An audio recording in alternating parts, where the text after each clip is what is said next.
We are now heading into the final week of this course.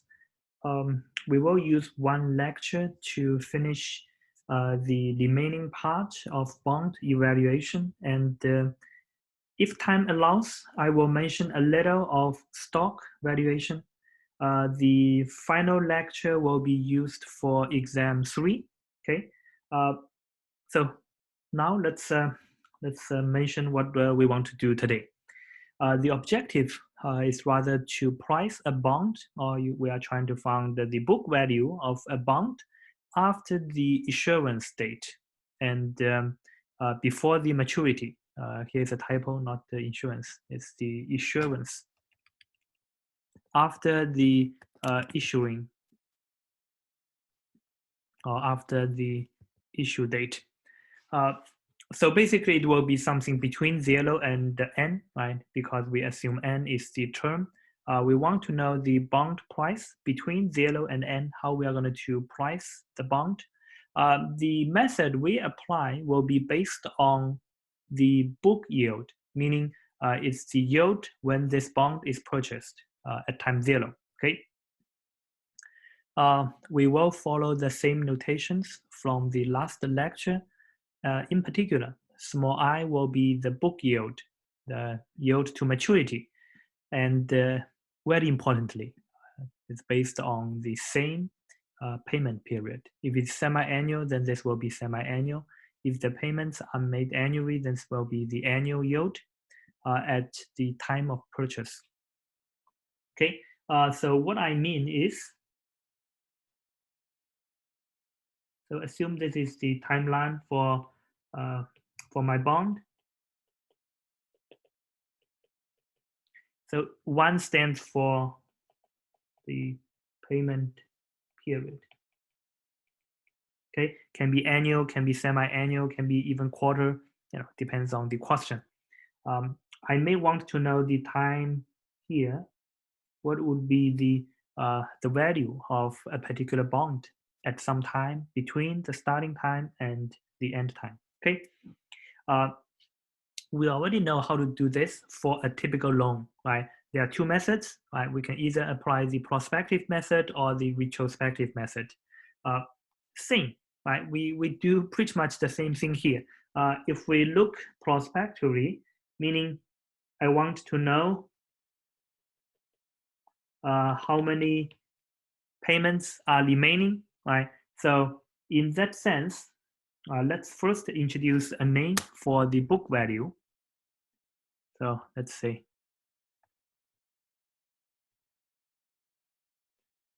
so what is the book value? So let's call book value at time t is the value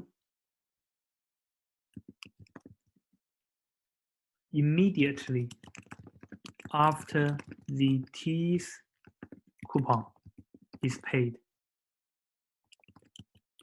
Okay, with that, we can easily calculate the book value. So we use BV. So BV at small time t will be, well, we look into future, right? So how many coupons left? 1, 2, 3, all the way to here, right? So in total, we will have n minus t number of coupons.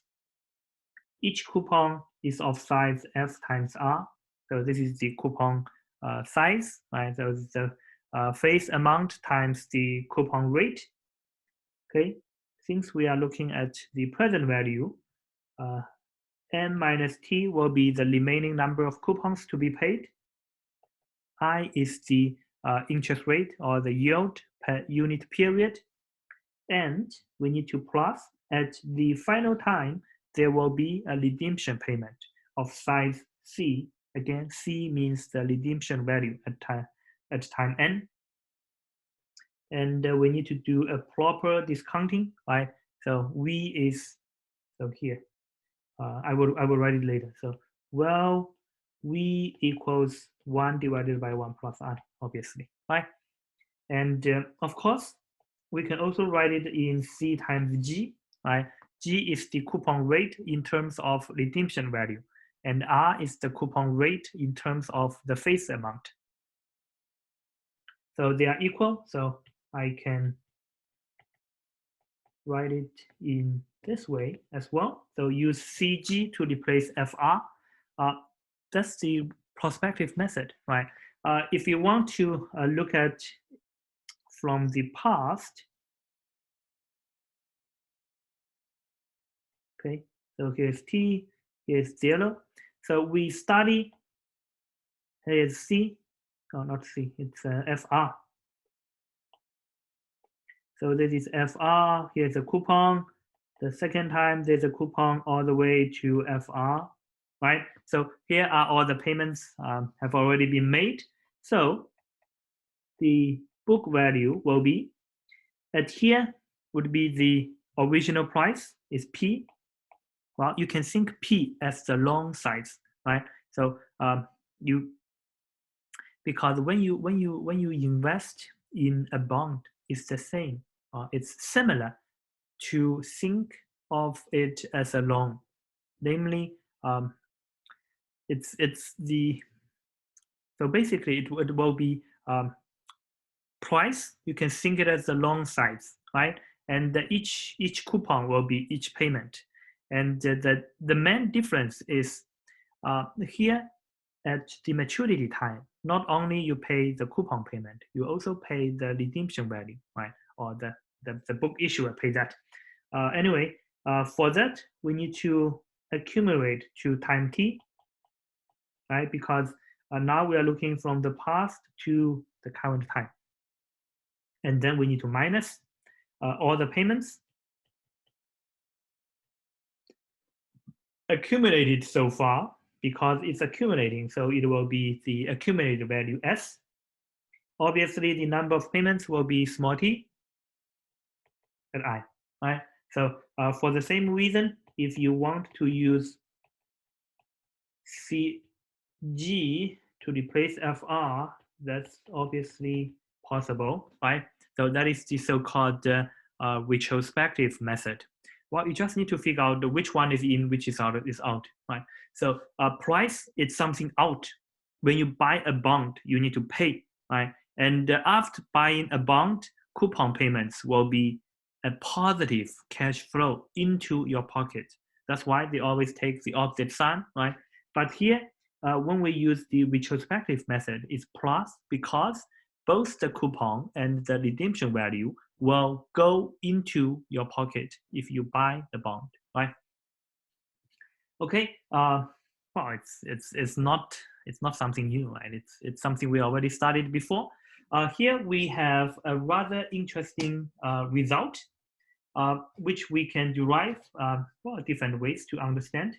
The easiest way is to consider time at t-1. So what I have is, using the retrospective method,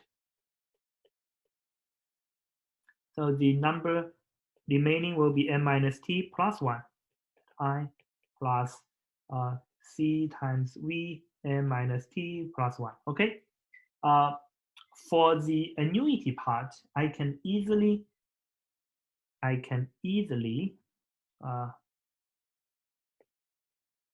decompose it as this. So this is a little technical treatment. Let's times. I should leave more space, because I want to times it by a factor. I want to times it by 1 year or 1 period factor. Then this becomes annuity due. And here it will remove 1, right? Because 1 plus I times V is 1. Okay. The reason I'm doing this is because I'm trying to separate it. For the annuity immediate, I can leave the first one. The first one is just 1, right? After I take it out, the remaining one becomes an annuity immediate. Okay. If you can't see this result, draw a timeline like this. Okay, 0, 1, 2. Originally, we have n minus t plus 1. Here is n minus t, obviously, right? So here is $1, here's $1, here's $1, goes all the way to $1. So take this out. So I have 1 down here, right, times CG. And after I remove this one, I can think the remaining form a annuity immediate, no longer an annuity due, because I want the time end at n minus t, right? Okay, and CV n minus t. Now, if I look at this, this is exactly the BVT, right? So from here, I have a very interesting result. Let me get a little more space. So I have a very interesting result. It will be BVT equals BVT minus 1 plus, okay, I will put this in a bracket, I times BVT minus 1 minus CG. Okay, that's the relation between two adjacent book values. Okay, I times BVT minus 1, later on we will interpret it as interest, like the amortization method used in the loan application. Right? CG, right, we already know that's the coupon, right? CG equals FR, so that's the coupon. So it's a very interesting and useful formula. So now we can define interest. So let's define interest. IT, so that is the interest earned over the T's period. Okay, so this is earned over the T's period. Again, we can borrow the same concept which we studied before, right? You can treat the book value as the outstanding balance of a loan. So interest for the T's period would be the previous balance times the interest rate, right? So here interest rate would be I, right? So that's why we have that. So with that in mind, we can even do a little, so means I can write it as BVT minus 1 plus interest minus the coupon, right?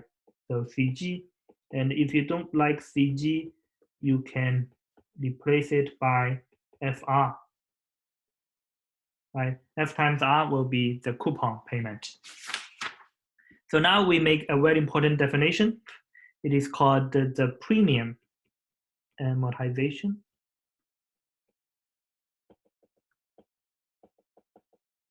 So we call it PA. So obviously that would be the premium amortization over the T's period. So it's defined as the difference between the book values, right? So in the loan example, this would be the amount paid towards the principal, right? If you want to repay your loan, usually that should go down. But in this case, in our bond case, this value can be positive, can be negative, okay? That's because we have the premium bond and the discount bond, right? So one of them is positive, the other one is negative. And we don't like negative values. So what we do is we put a name for premium bonds.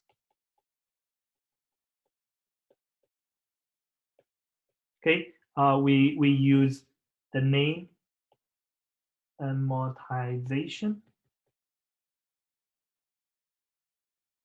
Amortization. So I should write it.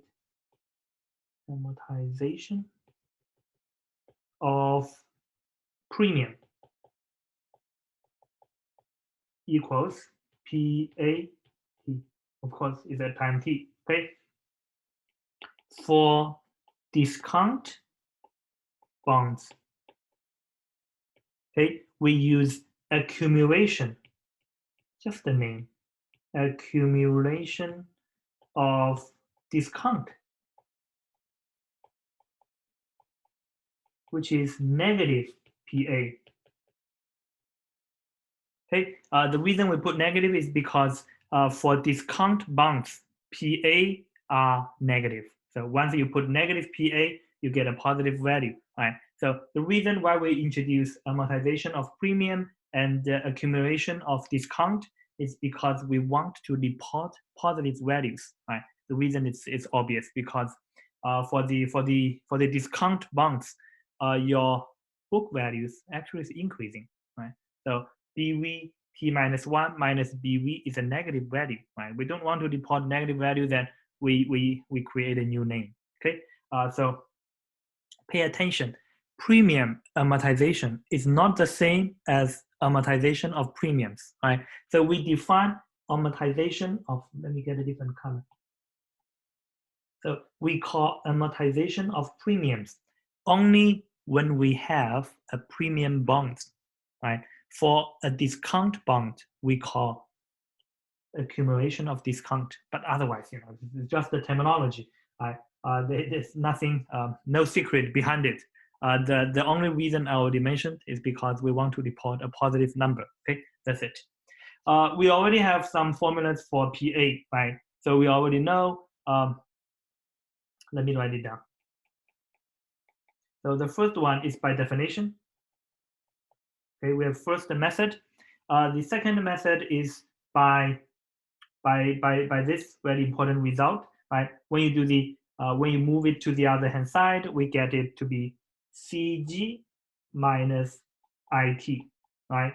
So if you don't like CG, you can write FR minus minus IT. So this is the second formula. We actually have the third formula. This takes a little to verify. Textbook does give you the mathematical work. So basically what you do is you plug in the formula for, I give you some hints for the third formula. Hint. So we use definition 1 and the prospective method.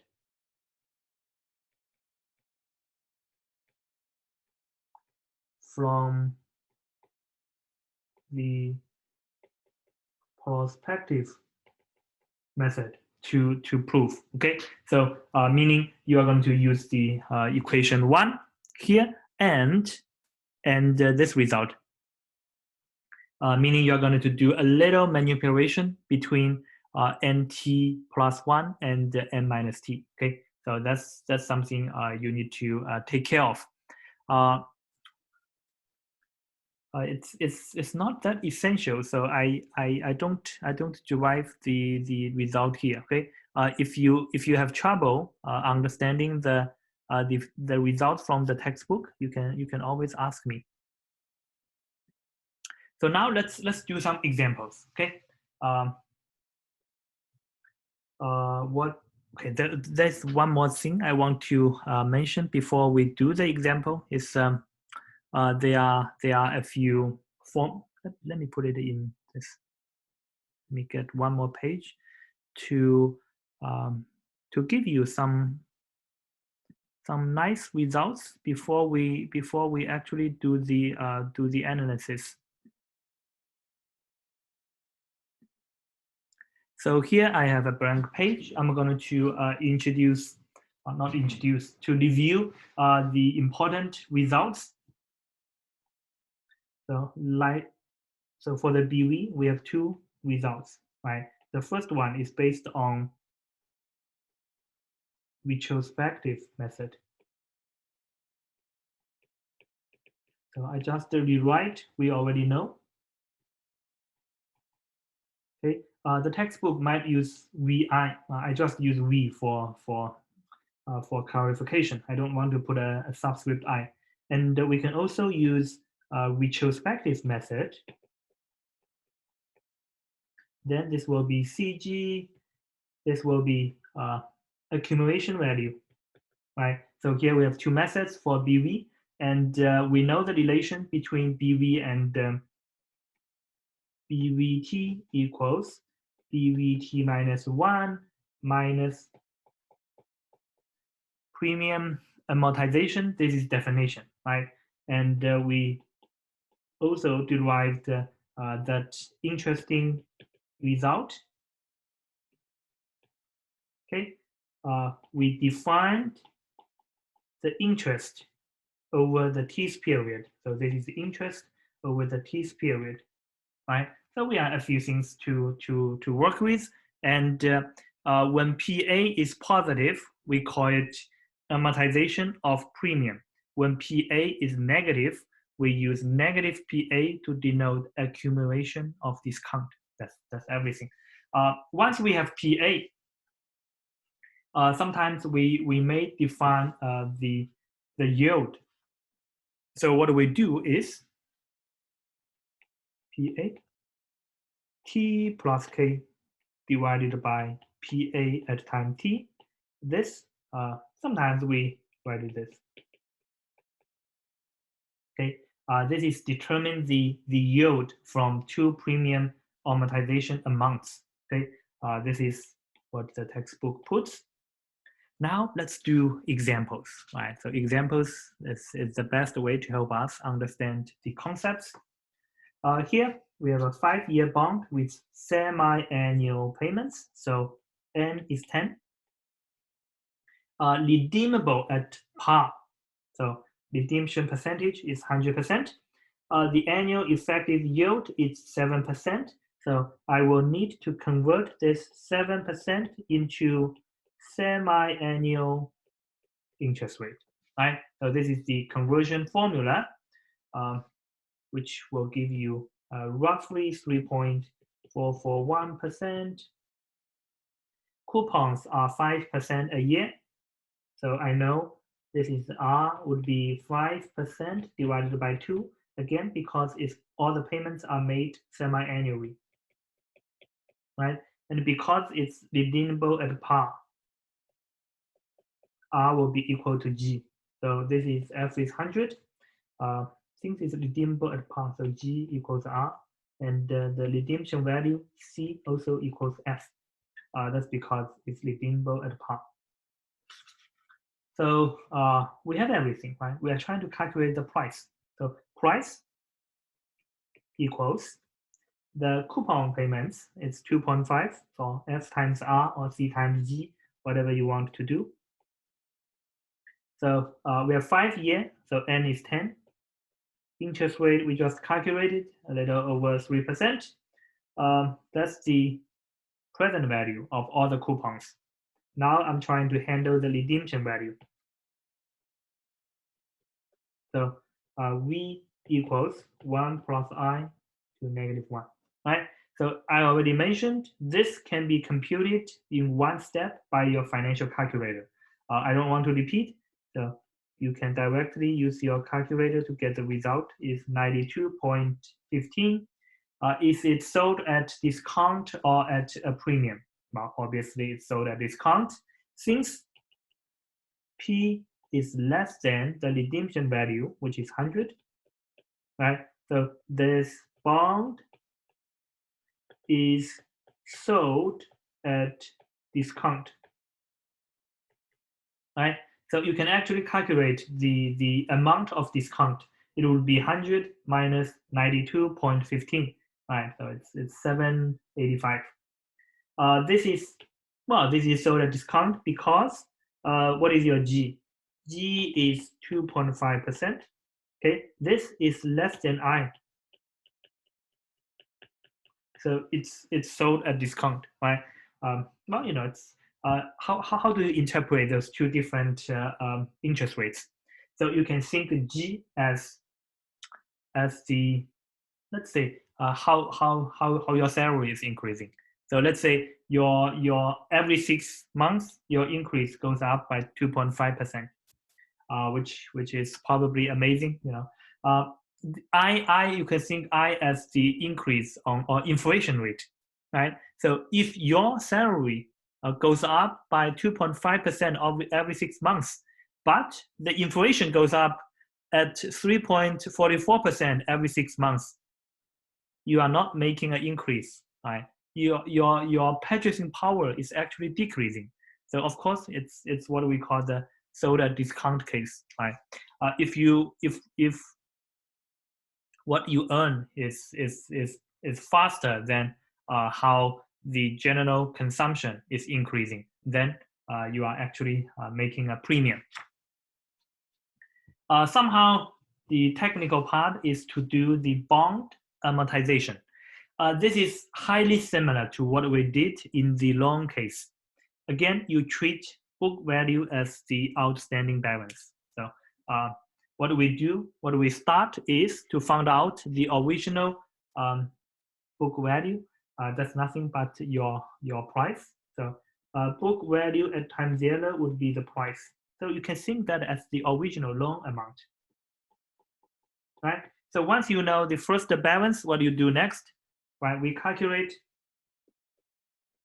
the interest in the first period, right? It will be the interest rate times EV0. So you get this is about 3.17. Okay. Once you know the interest earned in the first period, we can calculate PA, right? So for instance, PA1. So if you forget what is PA, PA1 is here. What is the definition? Here, right? So yeah, different ways to calculate because coupon is always 2.5 in this case. Well, since coupon is 2.5, this is more than 2.5, so you will have a negative value. Again, it's not surprising because it's a discount, right? So it's about negative 0.67. When PA is negative, we don't report a negative value. We report accumulation of discount at the first period. This is negative PA1, so you get a positive number. Okay, so that's the first period. And once that is finished, we still need to calculate what would be the current book value, BV0 minus PA1. So what I have is, well, since I minus, I get a positive value. So it's 92.82, right? See, the book value actually increases. Not surprising because you are minus a negative value. So now this is the complete period of the first. Right now, let's move on to the second period. Right, we know BV1. So the first thing we do is we calculate the interest for the second period. Right. So we know it's 3.441%. BV1 we just calculated it's 92.82. So we can calculate the interest. Right. So it's about $3.19. So once we know that, we can get negative PA2. It would be interest minus 2.5. So the second one is about 69 cents. And then we get BV at 2 would be BV1 minus PA2. So it goes up a little bit by 70 cents. So now it's right. So obviously you can continue until the very end. I will give you an Excel file to do all the computation is here. This is similar to the Excel file I gave you in the loan case. So those are given. N here is 10, right? There are 10 payments. R and the G are the same, 2.5%. F and C are the same, so $100 par value. This is the annual per annual yield, 7%. So I calculate the semi-annual interest rate, that is I, right? So the book value, obviously, here is the, this is the prospective method, right? Well, you can play with this, right, to calculate. And it's also a good way for you to learn some basic things of Excel, how you get this table. For instance, you can, so here n is fixed, right? N is 10. So if you want to go to a different n, let's say n is 20, so you need to move this as well, move it to 20. And here you can change it for any number, right? So let's, I don't know what you want. So let's say if you want 120, right? You'll get different different value, right? So and also you can also play with this. I can try 0.08, right? I can recalculate. By the way, 6.8 want you to do all the calculation for 4%. So let's go 0.04, hit enter, right? It calculates everything. Now my PA is negative, right? So because I switched my interest, right? And in that case, it would be actually the amortization of premium. So so here it's actually negative PA because this is for the discount. So let me change this to what is the accumulation of discount.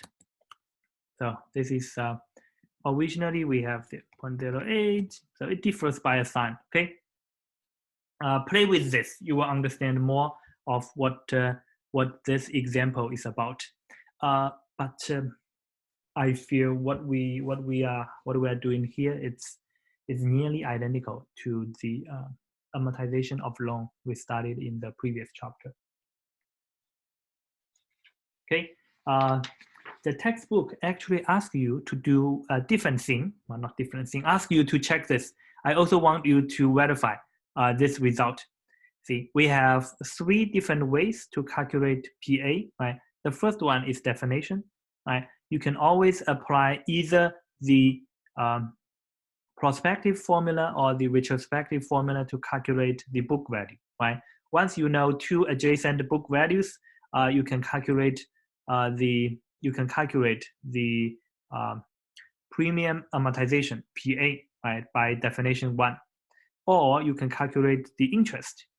To calculate the interest, you only need the previous, so you only need BV t minus 1 and the interest, right? So depending on which one you prefer. The last one, it's somehow unusual, right? I asked you to verify this formula. I want you to use example 6.7 to verify. Using formula 3, you will get the same result as using formula 2, because here, when we compute this, we use the formula 2, right? So it's I interest minus CG. That's exactly the definition of, well, not definition, it's exactly formula 2. I also want you to use formula 3 to verify, okay?